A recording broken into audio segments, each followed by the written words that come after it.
महाराष्ट्राचा आवाज, आपल्या हक्काचा. नवा आवाज महाराष्ट्र न्यूज चैनल मध्ये आपले स्वागत आहे. तर पाहूया आजच्या महत्त्वाच्या काही घडामोडी. अंबरनाथ पार्लेगांव में खुल चुका है एक ऐसा प्रीमियम रेस्टोरेंट जहां आपको मिलता है डिलीशियस फूड, साथ एक कॉजी इंटीरियर का आनंद. Welcome to noon to moon. हर कॉर्नर आपको अपने एक अलग वर्ल्ड में ले जा सकता है. फैमिली मीटअप्स, गैदरिंग्स या अपने special dinner. Non veg to veg, इनके मेन्यू में आपको हर तरह के डिलीशियस मिलते रहेंगे. इसलिए स्पेशल सिंधी डिशेस, यहाँ आपको मिलेगा एक वाइड वैरायटी ऑफ डिशेस.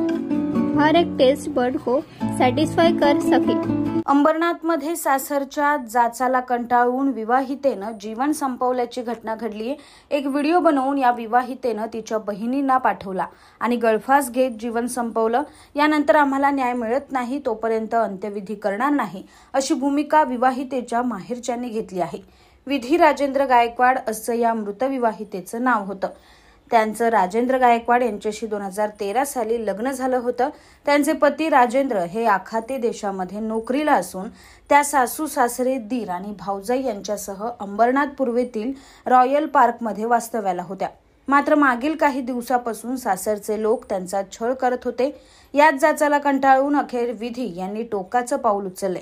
शनिवारी सकाळी त्यांनी एक व्हिडिओ तयार करून आपल्याला कसा त्रास दिला जात आहे हे त्यात त्यांनी सांगितलं आणि हा व्हिडिओ त्यांनी आपल्या बहिणींना पाठवला. त्यानंतर लगेचच त्यांनी आपलं जीवन संपवलंय. हा व्हिडिओ पाहून त्यांच्या बहिणींनी विधी यांना फोन केले असता त्यांनी प्रतिसाद दिला नाही. त्यामुळे बहिणींनी विधी यांच्या सासरी धाव घेतली असता त्यांनी जीवन संपवल्याचं समोर आलं. यानंतर विधी यांच्या सासरच्या मंडळींवर गुन्हा दाखल करण्याची मागणी विधी यांच्या माहेरच्यांनी केली.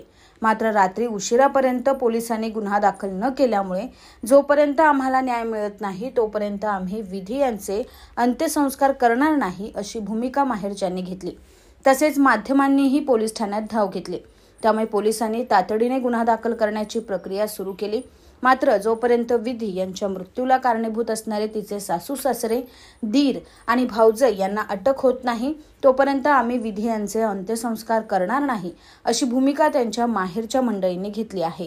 तिने मला व्हिडिओ पाठवले होते. आधी ती सांगितले त्याचे असे कारण त्याचे सासू आणि ते जे जेठाणी आहे ते व्हिडिओमध्ये ती व्हिडिओ शेअर केला मला.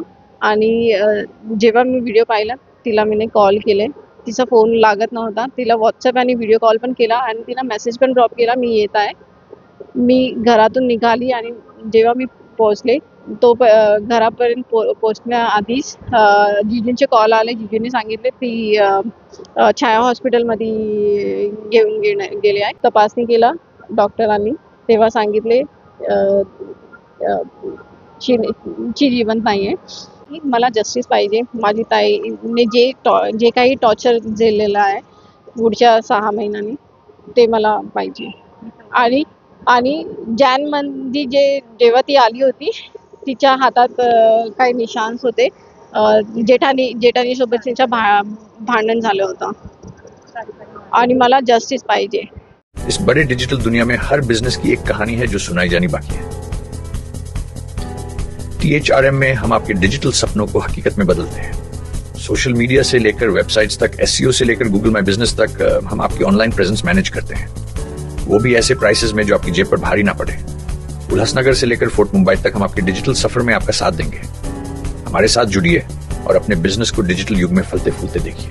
THRM डिजिटल मार्केटिंग एजेंसी, जहां से आपका डिजिटल सफर शुरू होता है. बातम्या पाहण्यासाठी चॅनलला सबस्क्राइब करा, बेल आयकॉनवर क्लिक करा आणि रहा सतत अपडेट. तुमच्या परिसरातील काही घडामोडी किंवा समस्या असतील तर आमच्या वृत्तवाहिनीला संपर्क करा आणि तसेच सतत अपडेट राहण्यासाठी आमच्या वृत्तवाहिनीला सबस्क्राइब करा आणि बेल आयकॉन दाबायला विसरू नका.